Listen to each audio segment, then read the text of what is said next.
Hamel shook his head and replied, he didn't know because he had never thought that far. Senya pointed at the sleeping moron saying that idiot wanted to be a king. Hamel thinks moron wishes crazy, even so Senya said to leave it at that because according to him humans have the right to dream.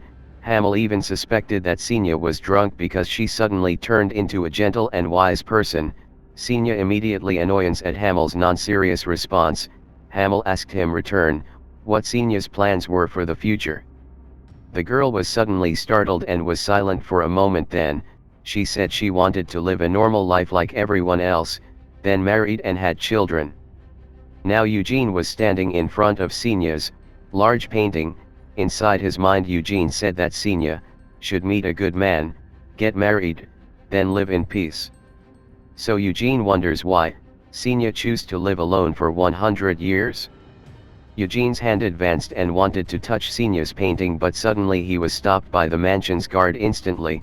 Eugene was annoyance because the guard interrupted his emotional moment. Eugene turned around and headed to the basement of the mansion because he wanted to see Senya's huge library which was located in the basement. As soon as he arrived at the basement's room, Eugene went straight to the shelves, full of neatly lined magic books. Eugene wished Senya would leave a trail between the bookshelves, but when he was about to touch a book again, a guard appeared and forbade him to take the books. Eugene irritated and was at a loss to think of how to look for clues. If he wasn't allowed to touch the books, then Eugene remembered his necklace, which suddenly caught his attention. Eugene thought it was unreasonable. He suspected that the necklace might have appeared because it resonated with Hamel's soul, like Tempest the Wind King back then. Eugene believed someone interfered in his reincarnation process, and if that was Senya's doing, Eugene was sure she would leave some clues. In the end Eugene returned to standing in front of Senya's painting, that was in the main hall.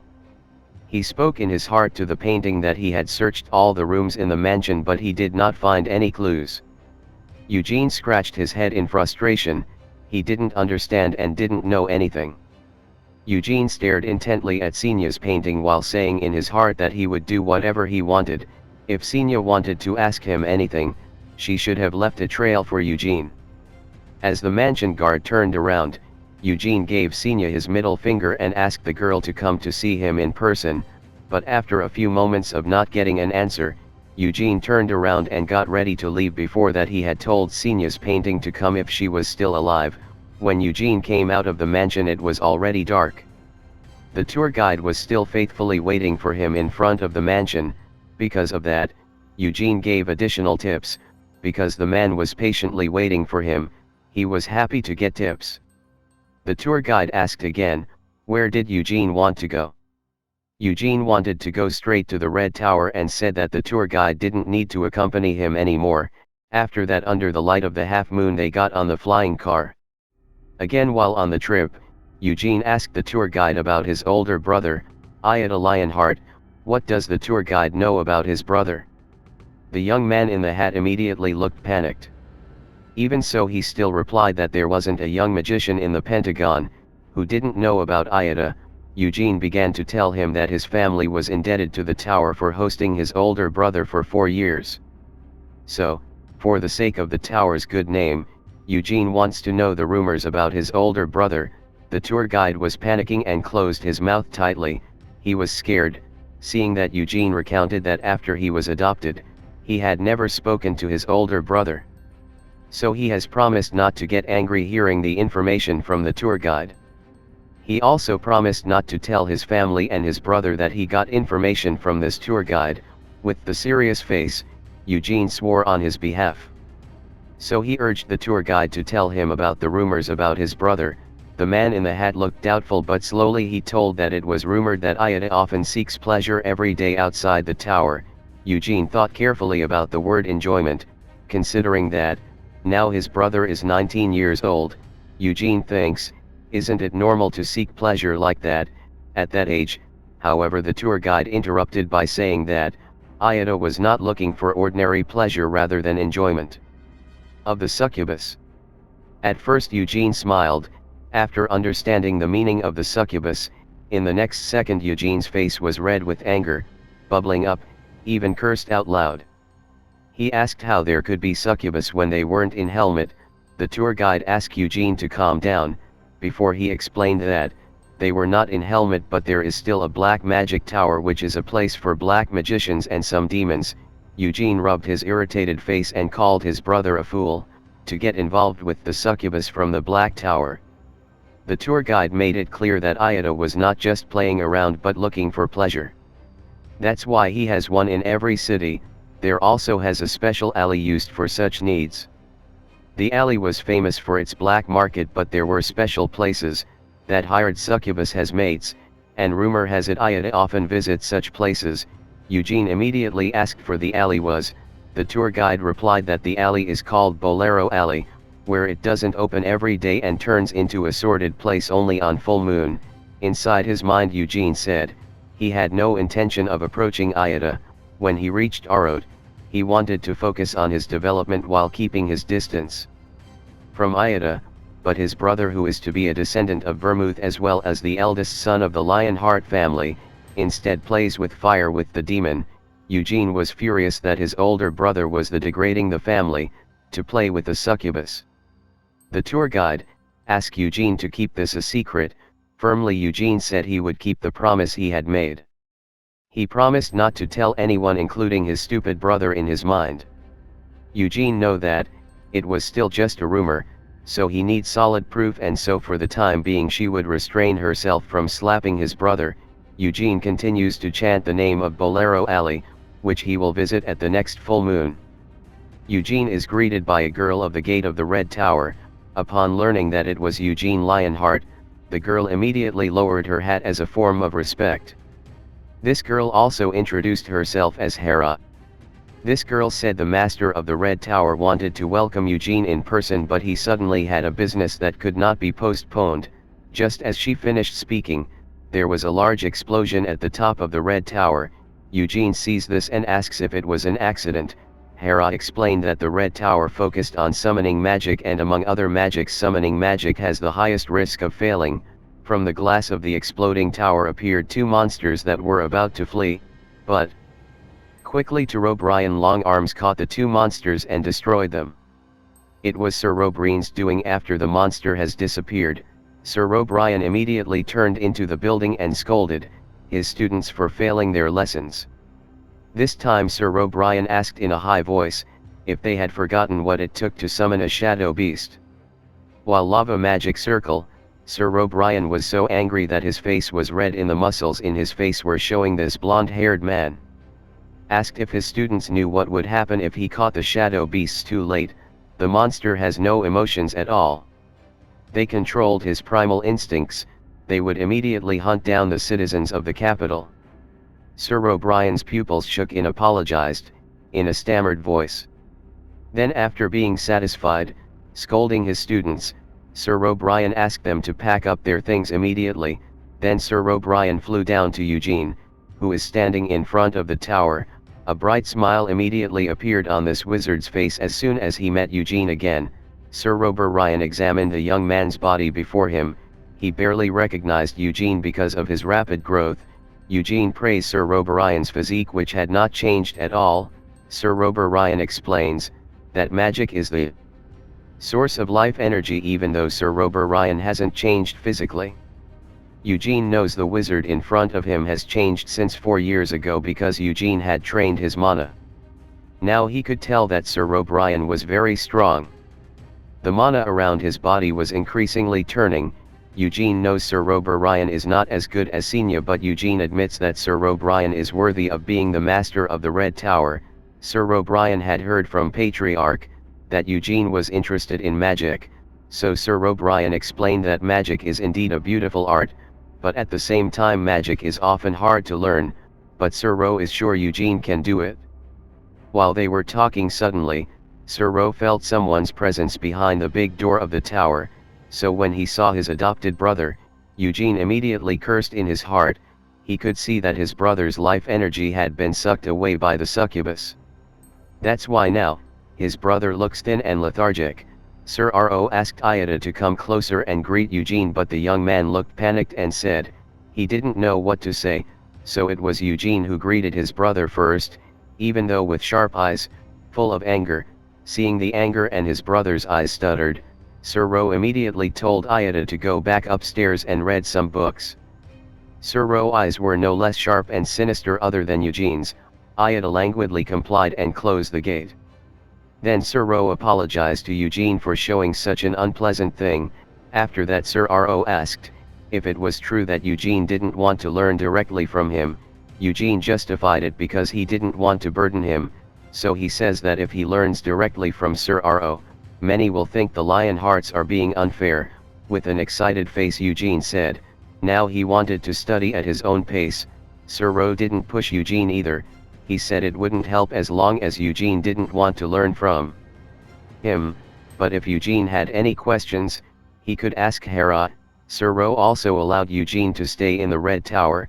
Eugene asked if he could go to the tower library. Now, 1 month after arriving at the Red Tower, Eugene visits the library every day. He read a magic textbook from morning to night, then he slept. He also practiced other aspects besides magic. He trained his mana several hours before going to the library, then training his body every night with the sword until sweat covered his whole body. His sleep was indeed little, but his outer body was able to recover quickly, even if he only slept for a few hours. That morning Eugene wanted to try everything he learned from the beginner level textbooks in the library. 300 years ago Senya divided the magic grades in 2 distinct sections. Originally, it was a method of hers, but once she was appointed master of the Green Tower, many of our roots wizards began to follow Senya's methods. The first is the circle method, that constantly rotating monitoring, used to cast magic. When mana grew beyond the capacity of a circle, a new hole would form, again 300 years later. The majority of magicians still use circles to use magic. Those who don't use, they are magicians with different fundamentals, such as elemental wizards and black magic wizards. Now, Eugene go to a practice room where Hera is waiting for him. Eugene asks today if he is allowed to use a circle. Hera allowed that while explaining several methods, other than circles, but it has been proven that circles are the most efficient method for 300 years.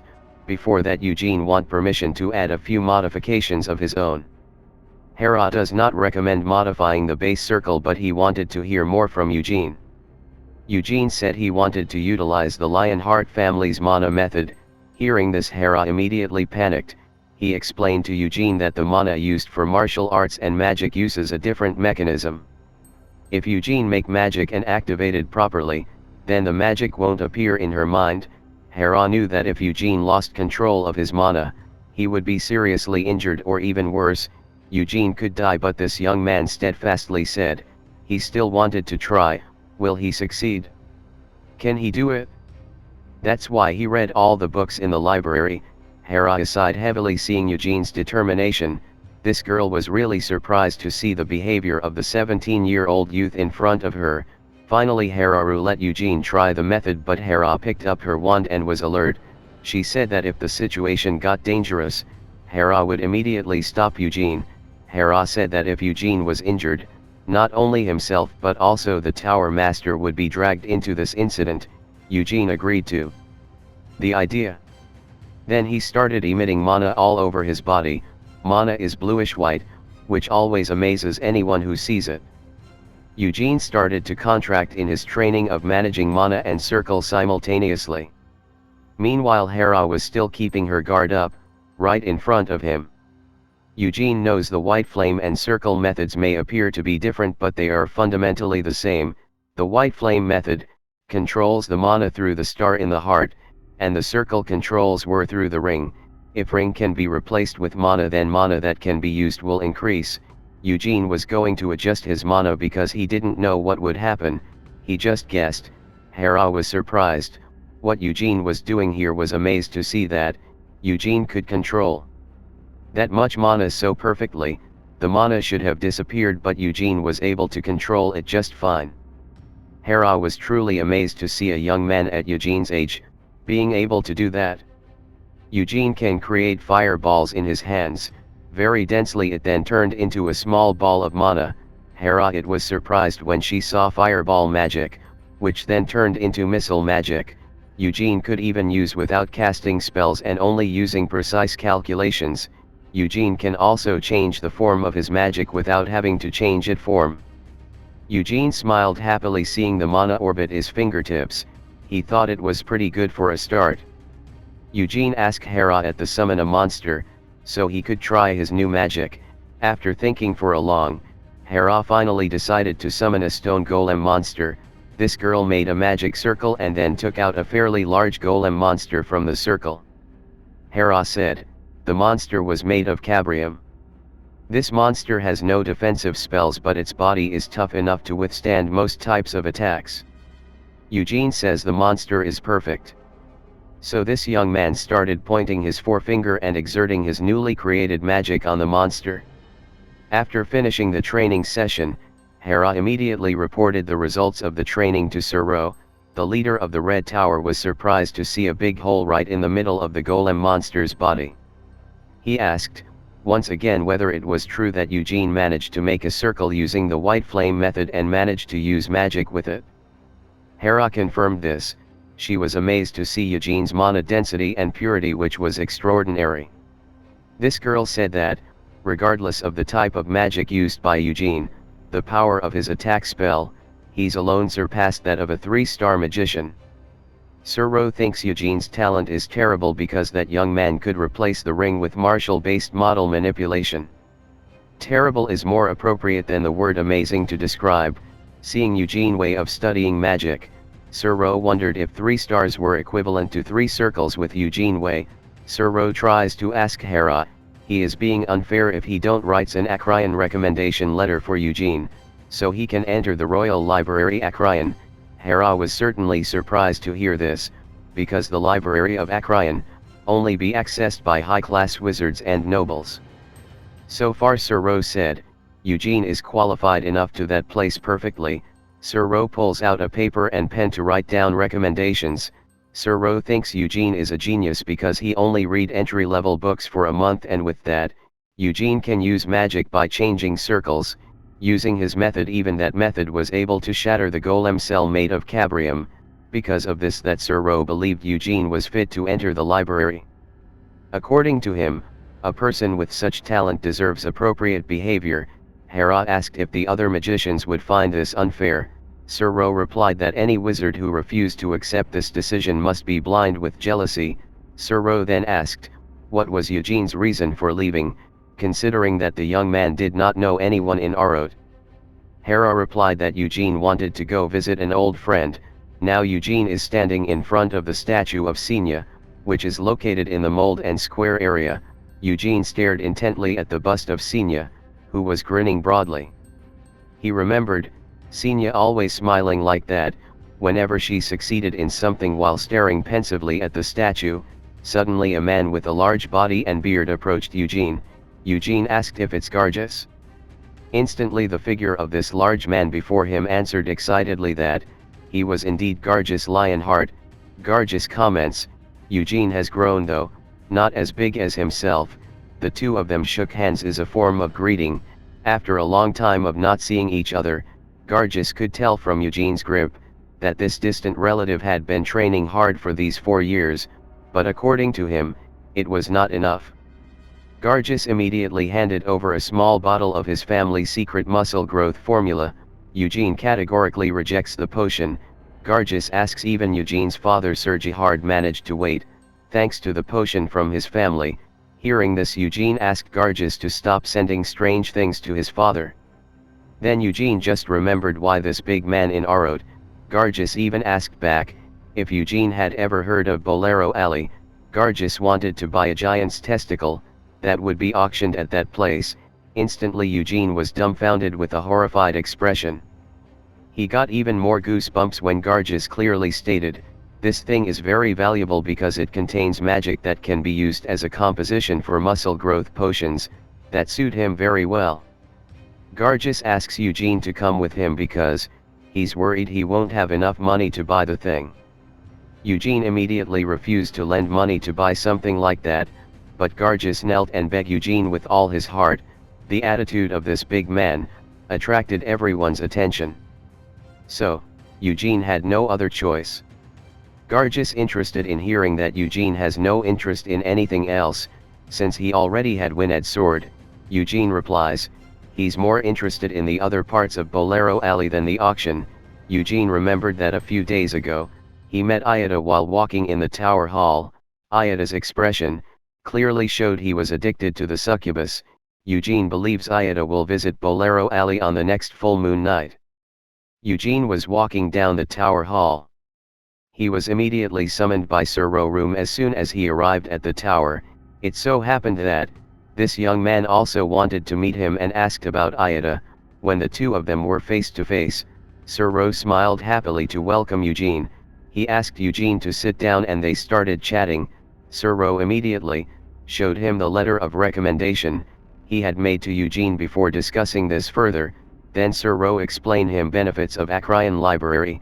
It can enhance advance knowledge of magic. There is Sinya's advanced magic series of textbook called Witchcraft that can only be found in Library of Acrayan. It can broaden Eugene knowledge.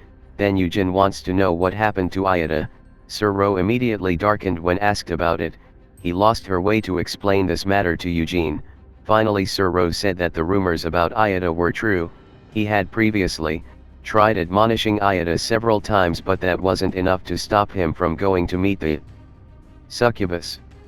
Sir Ro said many people used to die because their souls were sucked out by a succubus, but when Helmuth opened his borders, the demons immediately changed their attitude completely. Succubus also falls into that category. They still suck people's souls, but they don't kill anyone because the King of Nightmares strictly forbids it. But Eugene rejects that perception to justify his brother's behavior. Then Sir Ro asked Eugene to consider the position of the Ayada. Sir Ro explains that Ayada 4 years ago many expect him to achieve success, but his talent was unable to live up to those expectations. He's been through a lot of suffering, and even though the masters had tried to lead him further, they still had no results. Because of the family name, Ayada couldn't escape the expectations of those around him. The pressure he was under must have been steadily increasing. Sir Ro thought it would be fine to let him entertain himself occasionally and relieve himself. Sir Ro had warned Ayada against getting too addicted without it. Iode's mental breakdown would have been even faster than this. Eugene fell silent in his mind. This young man could understand Iode's feelings, because he already knows how it feels to live with the main family, the fickle first wife, Theanese, and the intrigued and the honest Ilia, the gifted and ambitious Seal and Scion. Ayada always felt pressured to coexist with them. The reason why Ayada stay in the tower even though he was cursed, because it was better than going back to his family. Eugene understands that Ayada's life story is very sad, but he still goes too far because of his addiction to succubus. Eugene clenched his fists on the table in anger. The succubi were always smiling now, but they were still demons. They could never mingle with humans. Eugene needs to see firsthand what they did to the Ayada.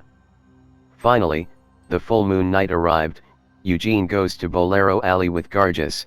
Even though they were already wearing robes that completely covered their bodies and faces, they still used appearance-changing magic. Gargis asks why they have to change their face. Eugene replies that if news about Lionheart's visiting an illegal alley openly spreads, their family's reputation will be tarnished. Eugene have kind of cell phone communication device carried by Eugene. Wreck the young man immediately took it and listened to the figure on the other side speak. The one who called Eugene was the tour guide, who brought Eugene. This man in the hat was standing on one of the balconies watching for Ayada's arrival. He said he would immediately give the news to Eugene when Ayada came. Later Eugene asks how the man will be able to track down his brother, who will use the disguise later. The tour guide replied that Ayada had never used disguise magic.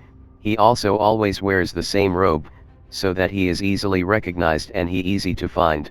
Eugene is certainly annoying to hear this. He didn't expect that his older brother would be so stupid as to attract attention because of his big name. Eugene wants to teach him all out, so that his bad character will disappear. After the phone hangs up, Eugene will come in to watch the auction with Gargis. He'll deal with the Ayada later. Bolero Alley has many auction venues but all follow the same rules, firmly blind bidding apart from the companion following. Everyone placed in a separate room and all of them can't check who took part in the auction. The servant gave notice of the 3 buttons in the room, the middle button to join the auction, the right button to increase the bid and the left button when the customer needs help. After the guard left, Eugene and Gargis sat down on the big chair. That was in the room. Gargis thought Eugene liked participating in such auction. Eugene just wanted to pass the time, after all he was curious about what items would come out the large window in front of them. Finally, show the servant who would lead the auction. Before the auction started, the maid announced that they were offering rare magic materials in terms of quality. It's from Vermouth. Then one by one unique items were issued, starting from proxy apples, mandragora roots and user on flowers. Eugene was getting bored because the items that were issued didn't catch his eyes, but suddenly Eugene's sharp eyes were stunned and he immediately pressed the button to enter the auction. No kidding, he immediately gave a price of 1 million cells. In his heart Eugene didn't expect to see that thing here. Forgotten moonlight sword. Destruction takes the form of a sword and a weapon that has never been written down in history. Fragments of the moonlight blade. After Eugene owned, it was immediately given to him by the masked man. As soon as the maid leaves, Gargis asks why Eugene bought such a worthless item, but Eugene ignored Gargis' question. He opened the box and took the object in his hand. He was sure it was a fragment of the moonlight blade.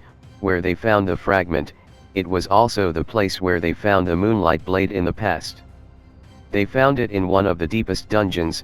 Eugene wonders where it was after he came back from Vermouth. The moonlight blade is too dangerous. The moonlight sword reject anyone except Vermouth as its wielder. The sword always brought terrible destruction every time when it was swamp. Eugene wonders if sword it broke it down into smaller fragments because he didn't want anyone else to use them. Eugene staring at the small object in his hand, Eugene wished it would still hold some energy. But, sadly, the fragment seemed to have no power. Even the sinister sensation he felt 300 years ago was gone. All that remained was the silence. The fragment. Eugene kept it in his pocket.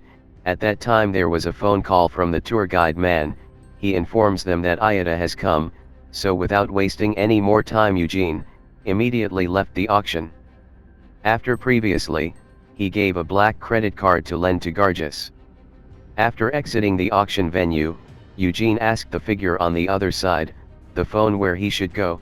The tour guide explained that if he went to the north side of the alley he would find a shop called Rafflesia, so that's where Ayada went. After walking few steps, Eugene saw a sign with a Rafflesia flower symbol on it. Before entering the place he was intercepted by 2 quite large demons. This is the first time Eugene seen them after reincarnation. If this had been Eugene's previous life, he would have instantly killed those 2 demons. Eugene told the 2 guards he just wanted to have a look. The guard informs us that the entry ticket costs 2 million cells. He will be charged an additional fee depending on the duration. Eugene immediately handed over the money. They asked for entered the place. Inside that place were many humans laughing happily accompanied by the succubus. Eugene sits on one of the chairs and wonders, where is Ayada? Without wasting much time, this young man immediately asked the succubus who was serving him where to start. The succubus, who was wearing sexy clothes, immediately looked happy to hear Eugene's question. He also began to seduce and touch the body of the young man in front of him. The succubus announced that Dream's room was downstairs. Before going there, he advised Eugene to drink first to help him express his hidden desires, but Eugene refuses to drink, and he wants to go downstairs right now. Succubus was instantly delighted and would take him downstairs to select a room. There seemed to be lots of rooms downstairs, but it was a dim place without enough lighting. While walking down the hall, Eugene says the place is creepy and it's the first time he's done this. The sexy succubus in front of him tried to beg him to calm down and said it would only take a little bit of his life essence. After seeing the layout of the course, Eugene immediately handed over the money and said he would just sleep at home. The succubus looked surprised, but she accepted the money anyway. Then Eugene asks, where is the way out? The succubus let him past the person who was about to take him out to a nearby restaurant. Eugene had moved on to a brighter restaurant, but he was still greeted by a demon, who asked if his dream was beautiful. Eugene ignored the waiter's question and instead asked for the best food with extra meat. He immediately ate heartily at his table, until finally he saw Ayada being helped out by two main gate guardian demons. He immediately followed his brother. He was led out of the restaurant and walked down a dark alley. When he was about to follow Ayada into a room, he was stopped by three thugs. They said this wasn't a place to do business, so they sent Eugene away. Instead of leaving, Eugene just asked, "What place is this?" Immediately he was strangled by one of the thugs, who yelled at him and forbade him to ask many questions. Not wanting to be outdone, Eugene immediately gripped the arm as big as the thug and punched him in the face. After one fell with a single blow, the other two immediately became inflamed. They cursed at Eugene while drawing their weapons. The two skinny thugs tried to attack Eugene from the left and right, but their attacks can be easily dodged by Eugene. Then with a very fast movement, Eugene beat them until they were unconscious. Eugene immediately pressed the head of one of the thugs with his foot, then he asked what place it was. Because the three of them were no longer able to answer, Eugene finally decided to go in and check directly. Eugene immediately destroyed the wooden entrance as soon as the door opened. He realized the air in the room had been mixed with the forbidden drunk. He became even more irritated at his older brother. Realizing this, according to him, this is too much to just be called looking for change of atmosphere inside the room. Human, demons and beasts men who immediately panicked upon seeing Eugene's arrival. Meanwhile, Eugene himself was surprised to see three different types of creatures, able to interact and get along in one place. He didn't expect world peace to have such a far-reaching impact, because furious when the creature is immediately attacked Eugene together, but Eugene easily beat them with his magic shots. When all three of his opponents have been defeated and seriously injured, Eugene immediately asks, where is his older brother Ayada Lionheart? But on second thought he didn't need to ask those three lowly creatures, because Eugene could find himself. This young man also drew his sword, and immediately pointed the weapon upwards. Instantly a huge whirlwind appeared and destroyed the walls and floor above it, but this Eugene can see up to the top floor. This young man saw that there was no one on the first floor, the second floor, so he immediately smashed through the third floor and soared upwards. There is only one room on that floor. He was sure that was where Ayada was now. Now Eugene saw the black energy that was so dark was about to attack him from behind the door, so he immediately pulled out the shard of the moonlight blade, which immediately absorbed the black energy. Well, after finishing, immediately took back the sword fragment and said in his heart that the sword was indeed extraordinary. Even though the sword's form was just a fragment, it still resisted any mana. Eugene immediately asked someone, who just came out from behind the door, what he used was black magic, right? Instantly the old figure that had just appeared panicked and couldn't answer. He was amazed to see who had survived his terrible spell. This young man before him was able to fend off that attack. On the other hand, Eugene called patriarch words that always forbade them to study black magic, so he was furious because his father's biological son, a true descendant of Vermouth, was even playing with black magic. Then in a cold tone of voice, Eugene told the black magician that he would beat up the old man. Now, his body was covered in white flames that formed a lion's mana, which was full of energy. It made the magician confused and didn't know what else to do. However, during the confusion, two demons who had brought out their reappeared. Eugene and the two demons got ready, then fought each other with Eugene, strength, and agility. The fight was unequal and was easily won by Eugene, and the demon's body was finally destroyed. The witch who saw this became confused and full of fear, which then asked if he was Eugene Lionheart. With a sharp and intimidating look, Eugene said that if he knew, then he'd better get out of his sight, but witch then tried to explain what happened, but Eugene still did not want to stop the steps and listen to him. Seeing that Eugene didn't want to take back his words, the witch then attacked Eugene with his black magic. However, Eugene can easily cut the magic, which makes the magician disbelieve and thinks that it is impossible with his sword.